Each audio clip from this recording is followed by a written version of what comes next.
livro em áudio com direção de Cristiane Batista. Se inscreva, grata. Jung, o complexo de Édipo. Após o que expus sobre o nosso método, talvez os senhores tenham adquirido mais confiança em seu caráter científico e estejam inclinados a aceitar que as fantasias trazidas à baila, até agora, pelo trabalho psicanalítico, não sejam apenas suposições arbitrárias e ilusões dos psicanalistas. Talvez estejam dispostos também a ouvir pacientemente o que esses produtos inconscientes da fantasia nos têm a dizer. As fantasias dos adultos, enquanto conscientes, são de uma variedade incrível e assumem formas muito individuais. Por isso é impossível fazer delas uma descrição geral. Outra coisa é a gente entrar no mundo inconsciente de fantasias do adulto por meio da análise. Nesse mundo também é grande a variedade do material fantasioso, mas nem de longe encontramos aquelas muitas peculiaridades individuais como no consciente. Vamos encontrar, sim, material mais típico que, não raro, repete-se de forma semelhante em diversas pessoas. São constantes, por exemplo, ideias que aparecem como variações daquelas encontradas na religião e mitologia. O fato é tão evidente que podemos afirmar ter encontrado nessas fantasias os precursores das ideias mitológicas e religiosas. Não pretendo prolongar-me em exemplos sobre isso. Podem ler a respeito meu livro Wandlungen e o Indicible der Libido, Transformações e Símbolos da Libido. Quero lembrar apenas que o símbolo central do cristianismo, o sacrifício, desempenha importante papel nas fantasias do inconsciente. A Escola de Viena designa este fenômeno pelo termo equívoco de complexo de castração. O emprego paradoxal desse termo provém da posição singular que a Escola de Viena adotou com relação à sexualidade. No meu livro acima citado dei atenção em especial ao problema do sacrifício. Devo limitar-me a esta ligeira referência e falar agora da origem do material inconsciente da fantasia. No inconsciente da criança as fantasias são bem mais simples, correspondendo às proporções do meio infantil. Graças aos esforços conjuntos da escola psicanalítica, descobrimos que a fantasia mais frequente da infância é o chamado complexo de Édipo. Também esta terminologia parece totalmente inadequada. Todos sabemos que o trágico destino de Édipo consistiu em casar com a mãe e matar o pai. O que aparece aos olhos do adulto como trágico conflito está longe de sê-lo para a psique da criança. É inconcebível para o leigo no assunto que a criança tenha um conflito desses. Mas, após algumas considerações, torna-se claro que o tertium comparationis está precisamente na estreita restrição do destino de Édipo a seus dois pais. Esta restrição é característica da criança, pois o destino dos adultos não se limita aos pais. Até aqui, Édipo só apresenta um conflito infantil, mas na dimensão da idade adulta. A denominação complexo de Édipo não quer dizer que se considere este conflito em sua forma adulta, mas em sua dimensão enfraquecida e reduzida, própria da infância. Antes de tudo, quer significar apenas que as solicitações de amor da criança se dirigem ao pai e à mãe, e à medida que essas solicitações tiverem atingido certa intensidade, a ponto de defenderem com ciúme o objeto visado, podemos falar de um complexo de Édipo. Este enfraquecimento e redução do complexo de Édipo não devem ser entendidos como diminuição da soma total de afeto, mas como menor participação no afeto sexual característico da criança. Nesse sentido, os afetos infantis têm aquela intensidade absoluta que, nos adultos, é característica do afeto sexual. O garoto gostaria de ter a mãe só para ele e ver-se livre do pai. Às vezes as crianças se forçam por entre os pais da maneira mais ciumenta possível. Esses desejos e intenções assumem no inconsciente uma forma mais concreta e mais drástica.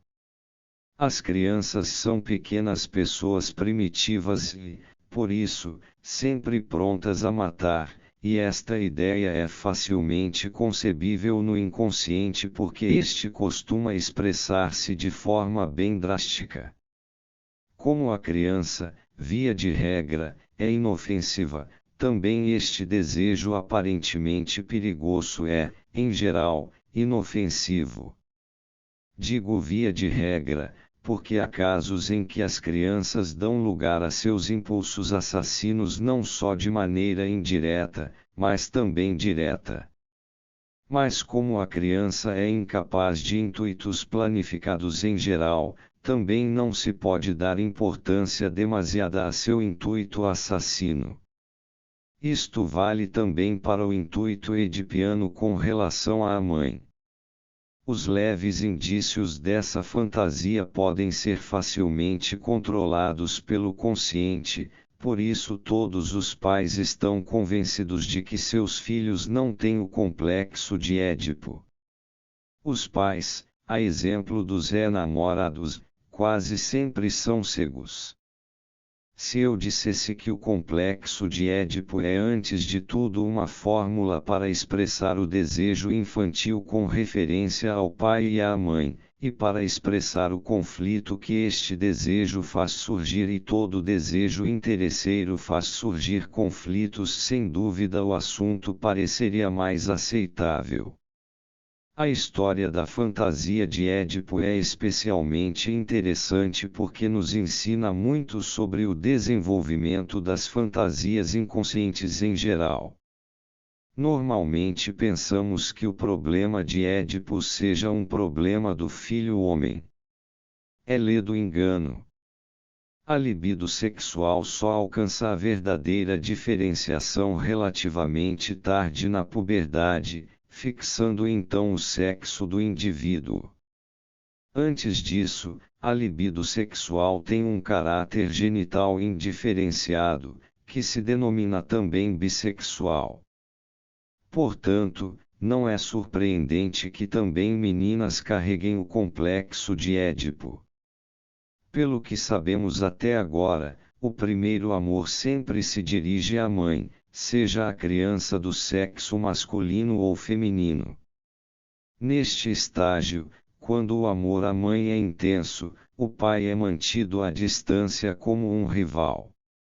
Naturalmente, a mãe não tem nenhum significado sexual para a criança nesta tenra idade, e por isso o termo complexo de Édipo é inadequado. Nesta idade, a mãe ainda tem o sentido de um ser protetor, acolhedor e nutriente e, como tal, fonte de prazer. É característico que a palavra infantil para designar a mãe seja mama, o mesmo termo do seio materno. Doutora Beatrice Riccal contou-me o resultado de uma pesquisa onde as crianças gostavam de definir a mãe como aquela que dava comida, chocolate, etc. Dificilmente se pode afirmar que, para as crianças dessa idade, o alimento seja apenas símbolo de sexo, ainda que isto seja às vezes verdadeiro, mais tarde, quando adultos.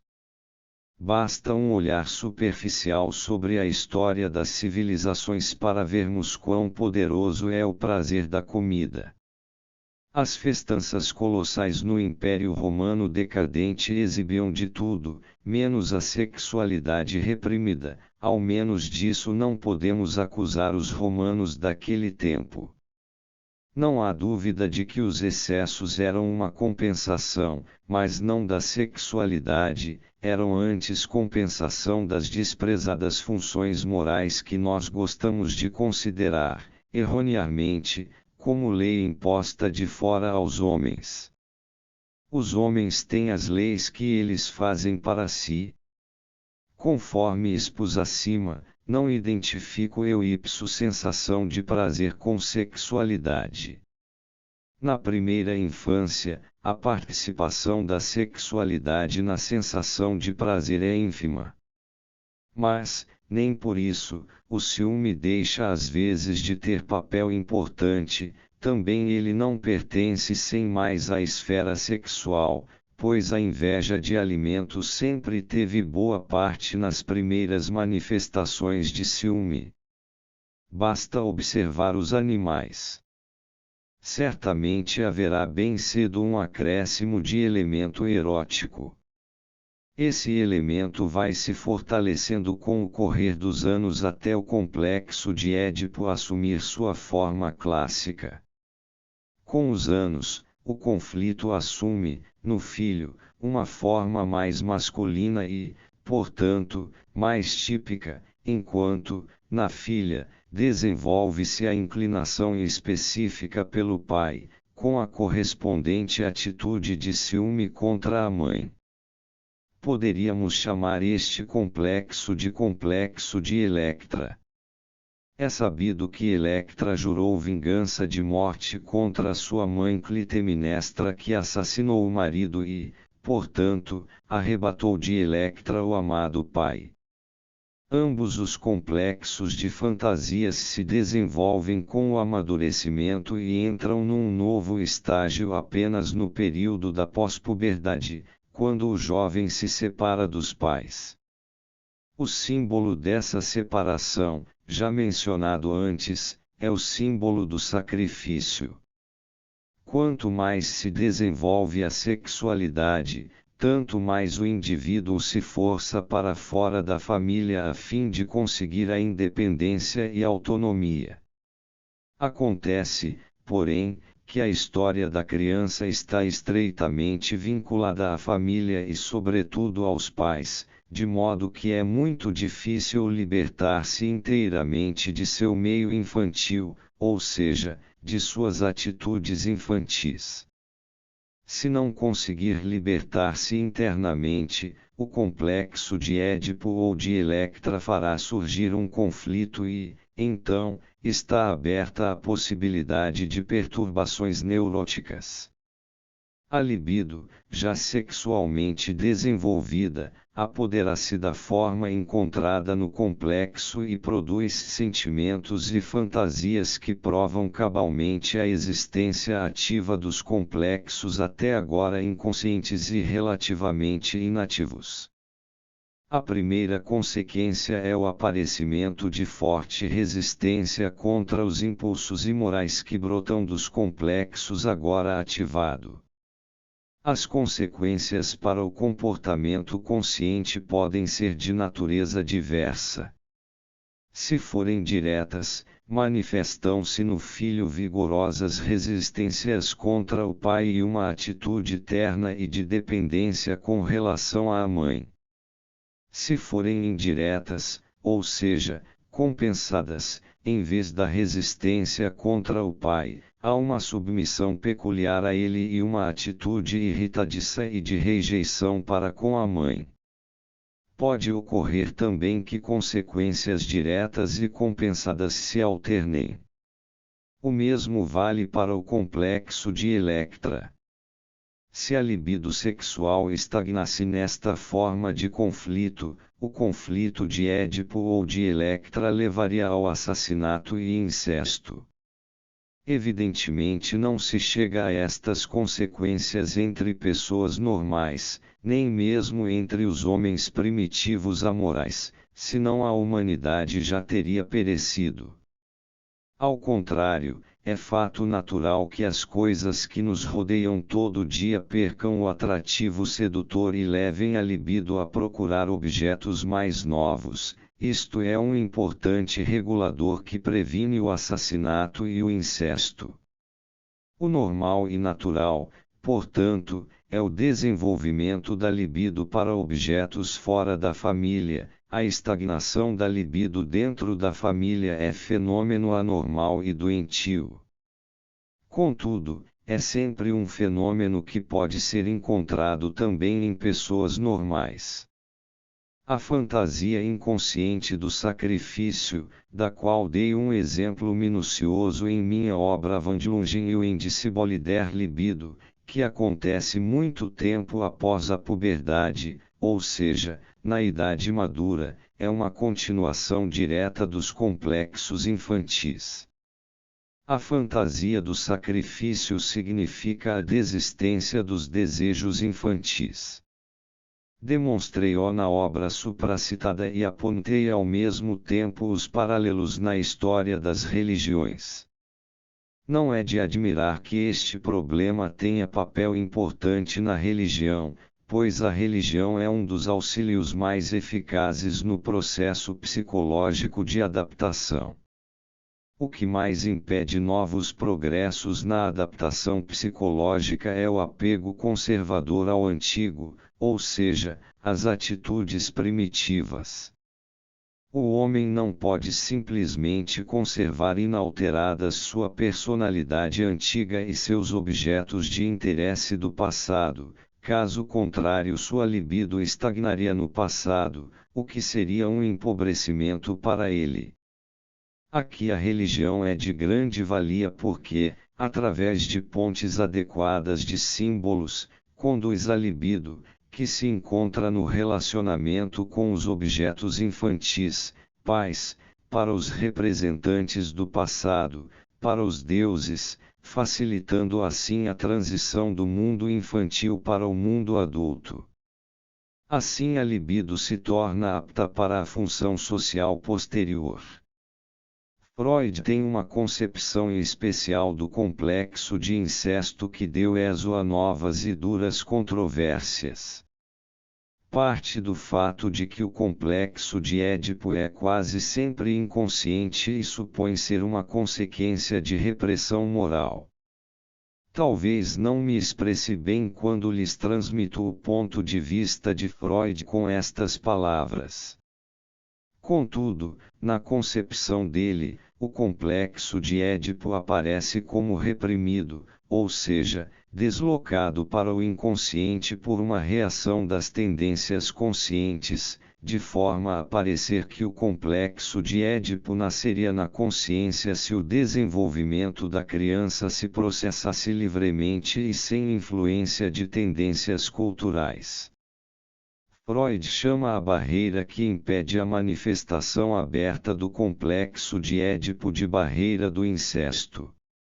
Ao que se deduz de suas proposições, ele imagina a barreira do incesto como constituída de uma experiência que atua para trás, ou seja, uma correção da realidade, onde o inconsciente se esforça por encontrar uma satisfação ilimitada e imediata, sem considerar os outros. Nisto concorda com Schopenhauer, que afirma ser o egoísmo da vontade cega tão forte que um homem é capaz de matar seu irmão só para engraxar suas botas com a gordura dele. Freud acha que a barreira psicológica do incesto pode ser comparada com as proibições do incesto que já encontramos entre os povos primitivos. Acha também que estas proibições são prova de que o incesto é realmente desejado, razão por que se criaram leis contra ele já entre os primitivos. Freud considera por isso a tendência ao incesto um desejo sexual bem concreto. Chama este complexo de complexo nuclear da neurose, e está propenso a reduzir a ele como princípio de tudo, praticamente toda a psicologia das neuroses, bem como muitos outros fenômenos da esfera psíquica.